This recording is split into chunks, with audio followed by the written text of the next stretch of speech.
Saudara, kami memiliki wawancara eksklusif Presiden ke-7 Republik Indonesia Joko Widodo bersama dengan jurnalis Kompas TV Friska Clarissa yang salah satu bagiannya adalah menjawab soal tudingan ijazah palsu. Jokowi bilang ada agenda besar politik untuk menurunkan reputasi dirinya. Jokowi juga bilang seharusnya penuntutlah yang harus membuktikan tuduhannya, dan berikut cuplikan wawancaranya. Jokowi seperti menyambung sebelum jeda tadi.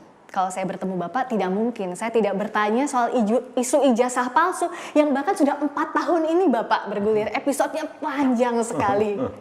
Apa pandangan Bapak soal isu yang tidak berkesudahan, soal isu ijazah palsu, Pak?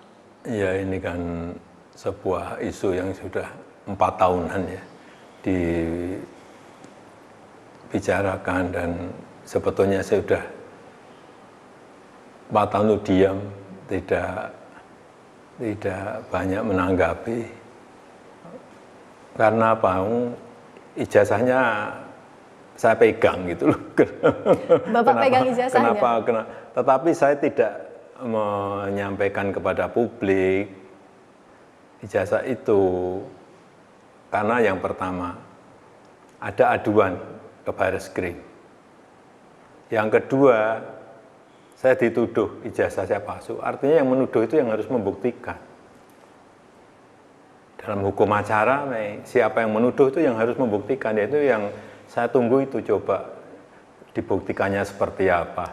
Dan itu akan lebih baik kalau pembuktiannya itu di pengadilan. Sehingga betul-betul akan kelihatan proses hukumnya, akan kelihatan adilnya, karena yang memutuskan adalah di pengadilan. Karena yang membuat ijazah saya sudah menyampaikan asli masih tidak dipercaya gimana. Dan yang saya lihat ini memang ada agenda besar politik, ada operasi politik yang sehingga bisa sampai bertahun-tahun nggak rampung-rampung karena keinginan mereka untuk mendowngrade, menurunkan reputasi yang saya miliki, meskipun saya nggak merasa punya reputasi apa-apa. Tapi menurut Bapak, kenapa? Apa di balik itu? Menurut Bapak, kenapa harus diturunkan reputasi Bapak melalui isu ijazah ini? Ya, mungkin untuk kepentingan politik. Kenapa sih kita harus mengolok-olok, menjelek-jelekkan, merendahkan, menghina, menuduh-nuduh?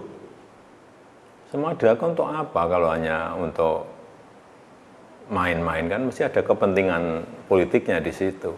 Tapi sekali lagi, mestinya dalam masa-masa ekstrim seperti ini kita konsentrasi untuk hal yang besar, untuk strategi besar negara, untuk kepentingan yang lebih besar bagi negara ini. Misalnya tadi yang berkaitan dengan menghadapi masa-masa ekstrim, menghadapi masa-masa perubahan karena artificial intelligence, karena humanoid robotik, sehingga jangan malah kita energi besar kita pakai untuk urusan-urusan yang sebetulnya menurut saya urusan ringan.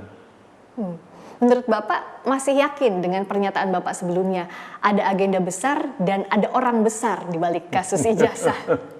Saya pastikan, iya. Bapak sudah tahu. Gimana? Kira-kira siapa di balik itu? Ya, saya kira gampang ditebak. Tapi tidak perlu saya sampaikan. Dan Bapak tadi mengatakan bahwa lebih baik ini dibawa sampai ke ranah hukum. Ya, untuk pembelajaran kita semuanya, bahwa jangan sampai gampang menuduh orang, jangan sampai gampang menghina orang, memfitnah orang, mencemarkan nama baik seseorang. Kalau ada pertanyaan ini akan di ranah hukum saja, Bapak membawa ini ranah hukum saja, atau ada kemungkinan mediasi?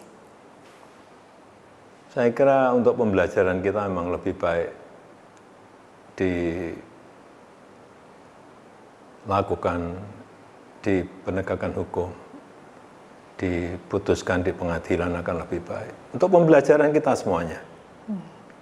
Dan Bapak juga pernah berjanji kalau sampai ke pengadilan, ijazahnya Bapak akan tunjukkan di sana, di pengadilan. Ya itu forum yang paling baik untuk menunjukkan ijazah asli saya. Dari SD, SMP, SMA, universitas semuanya akan saya bawa. Untuk pembelajaran hukum, memang apa yang Bapak khawatirkan kalau ijazah ini, kasus ijazah ini terus bergulir di luar soal tudingan ijazah palsu? Ya kan bisa terjadi tidak hanya kepada saya, bisa ke yang lain, bisa ke menteri, bisa ke presiden yang lain, bisa ke gubernur, bupati, wali kota, semuanya dengan tuduhan asal-asalan. Tapi kalau menuduh dengan bukti itu yang baik. Menurut Bapak seharusnya tidak ada kasus tudingan-tudingan ini lagi di kemudian hari? Ya ini untuk pembelajaran kita semuanya.